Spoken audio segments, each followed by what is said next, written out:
The deadly shootings after two high school football games in Mississippi. At least 4 people were killed and several others injured at a game in Leland, Mississippi.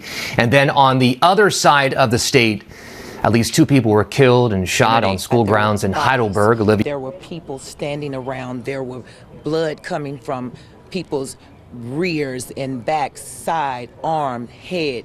And when you get out, it was like Beirut. It was the most horrific scene. It's supposed to be safe and a good event, but we shouldn't end up here. We shouldn't end up here. You know what I'm saying? Hopefully, these are the ones that make it. I just left Leland. It's like 7 bodies laid out there on the ground that didn't make it. Girls and kids, guys. Picture this. It's homecoming night in small-town Mississippi. The stadium lights have just gone dark. The marching band is packed up, and Main Street is buzzing with celebration. Then, in a matter of seconds, gunfire erupts. When the smoke clears, 6 people are dead, 10 more are fighting for their lives, and an entire community is left asking one question: how did a night of joy turn into a scene straight out of hell? Before we go any further, I want to say thank you to everyone who's been watching, commenting, and sharing our videos on True Crime Unraveled.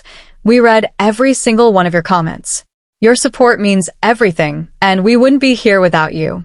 So keep those thoughts coming, and if you're new here, hit that subscribe button and turn on notifications because we're diving deep into a case that's still unfolding. Friday night, October 11th, 2025. Leland, Mississippi, a town so small, everybody knows everybody. Population, barely 3,700. The kind of place where Friday night football isn't just a game, it's the heartbeat of the community. Leland High School had just wrapped up their homecoming game against Charleston High, and the celebration was in full swing downtown on Main Street. But here's where things take a dark turn. Just after midnight, as people were laughing, taking pictures, and soaking in that homecoming spirit, someone opened fire. Not a single shot. Not a warning. We're talking about a barrage of bullets that turned a celebration into a massacre. 16 people were hit, 4 died right there on the pavement. 2 more would succumb to their injuries at the hospital. Now, if you're thinking this sounds like something out of a big city, think again. Leland had never seen anything like this. Mayor John Lee said it himself, "This is not who we are. This is a great loss." And he wasn't exaggerating. In a town where everyone waves at each other, where church on Sunday is as routine as coffee on Monday morning, this kind of violence was unthinkable. Let's talk about the people who lost their lives that night, because they weren't just numbers on a news ticker. They were real people with families, dreams, and futures that were cut short. Caslin Johnson, just 18 years old. Amos Brantley Jr., also 18. These were kids who'd probably been at that same homecoming game hours earlier, cheering on their friends. Calvin Plant, 19, barely out of high school. Shelbiona Powell, 25, and Jamichael Jones, 34. And then there was Oreshima Johnson, 41 years old. Each one of them had people who loved them, people who are now left with nothing but memories and unanswered questions. Witnesses described the aftermath as something you'd see in a war zone. This was trauma. Trauma at its highest form. My question was why? My first initial reaction was shock. I was shocked because, you see things on TV, you hear things are going on all over the world, but to have it land in your backyard is, every time I encountered them, they were always respectful and made sure that they were mindful of how they were moving when adults were around. If you see something, say something. If you've seen something, say something. And then it's important that they know that they will be protected and coming forward with this information. There were bodies. There were people standing around. There were blood coming from people's rears and backs, side, arm, head. And when you get out, it was like Beirut. It was the most horrific scene. Emotions right now. We're trying to engage. We're trying to comfort people. We're trying to see who needs help. And the lack of security, the lack of officers, the lack of help. Leland failed Leland. We just need to know who did this so we can begin. There's no closure until there's justice. And we want to offer our condolences to all of the families that were affected directly and indirectly. Shoes scattered across the street, blood staining the pavement, and the haunting image of bodies covered with white sheets. Can you even imagine being there? Hearing the screams, the chaos, and then the eerie silence that follows? Now here's where this story gets even more chilling. Leland wasn't the only town in Mississippi dealing with gun violence that weekend. It was like a domino effect of tragedy across the state. About 200 miles southeast in Heidelberg, a town with only 640 people, 2 more bodies were found on the grounds of Heidelberg High School. Same night, same type of event, a homecoming football game. One of the victims was a pregnant woman. Let that sink in. 2 lives lost in one senseless act. An 18-year-old named Tyler Jared Goodlow was arrested in connection with that shooting. Then on Saturday, the violence continued. At Alcorn State University in Lorman, gunfire broke out near the Industrial Technology building during their homecoming celebration. One person, 29-year-old Berica Fisher, a mother, was killed. 2 others were wounded. Later that same evening, at Jackson State University, an 11-year-old child was shot in the stomach during a tailgate event. Thankfully, the child survived, but the trauma? That lasts forever. And in Rolling Fork at South Delta High School, there was yet another shooting during a homecoming event. 2 suspects were arrested, but the damage was done. In less than 48 hours, Mississippi saw multiple mass casualty events, all tied to what should have been celebrations. What are the odds of that? Were these connected, or was it just a horrifying coincidence? By Saturday afternoon, it was clear this was bigger than local law enforcement could handle alone. Enter the FBI. And not just a few agents.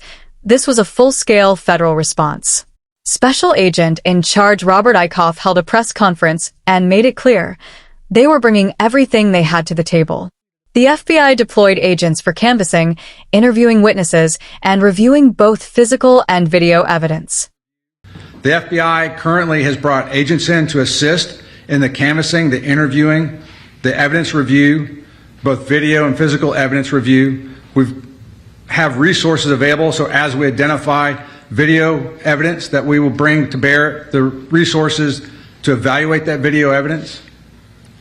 We also have victim specialists that are available and that are working with those from the Mississippi Bureau of Investigation to ensure that the victims and their families are cared for, understand what resources are available to them, and help them in their pursuit and their journey as they try to recover from this horrific incident. The Bureau of Alcohol, Tobacco, Firearms, and Explosives joined in too, using DNA analysis on shell casings and running them through national databases to see if the weapons had been used in other crimes. Now, you might be wondering, why is the FBI involved in a local shooting? Here's the thing.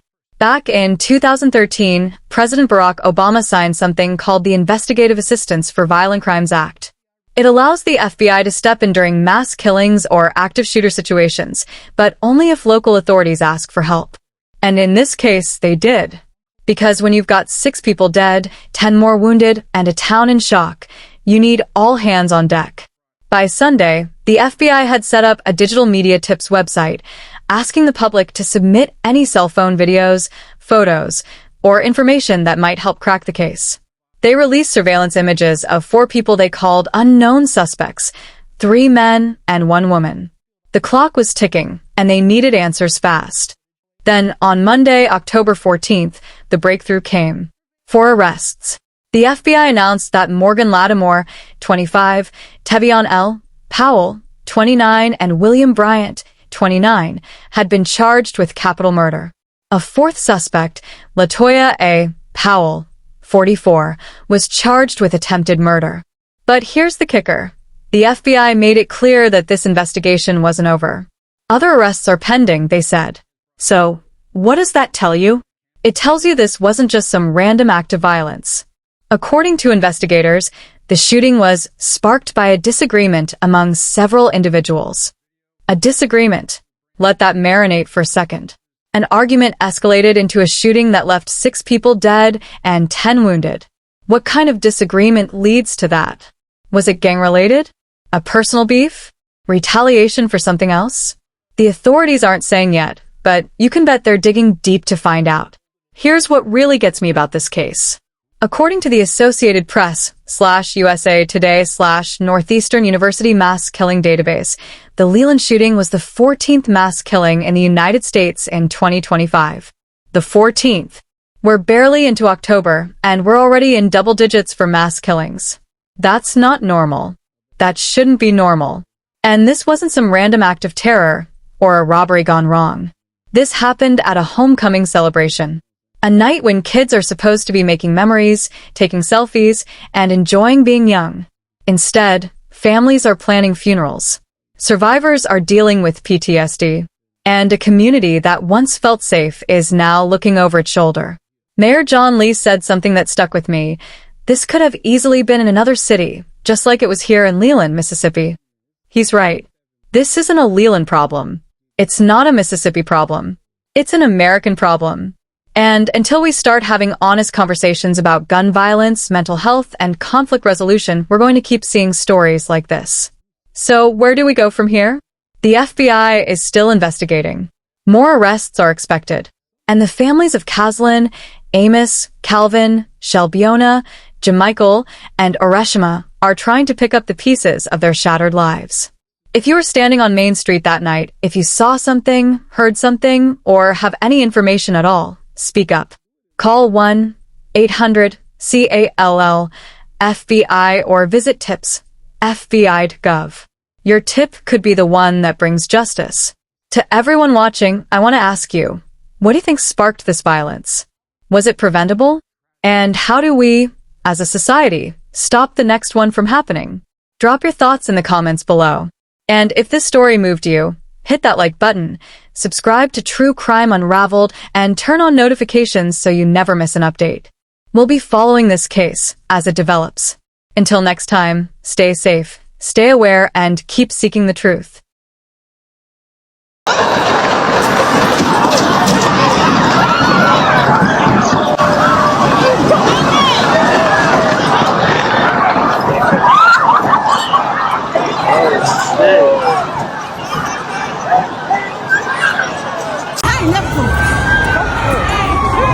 Shit, bogus as hell. This shit goofy as hell. I ain't even gonna lie. Goof ass shit, man. Goof ass nigga. Can't never have shit, man.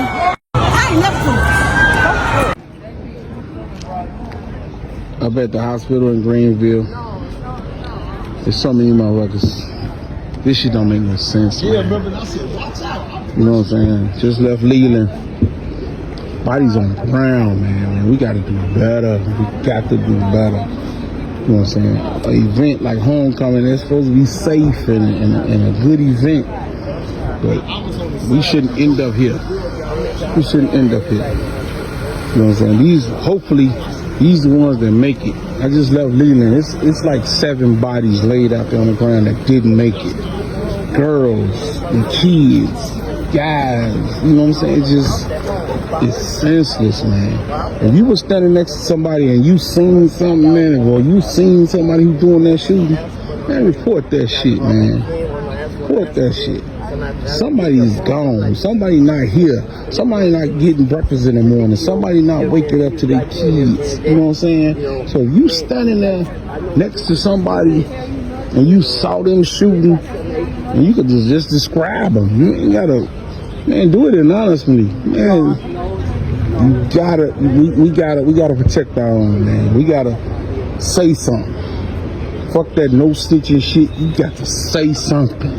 That's all I got to say. Tragedy. Tragedy on the event that's supposed to be a good event.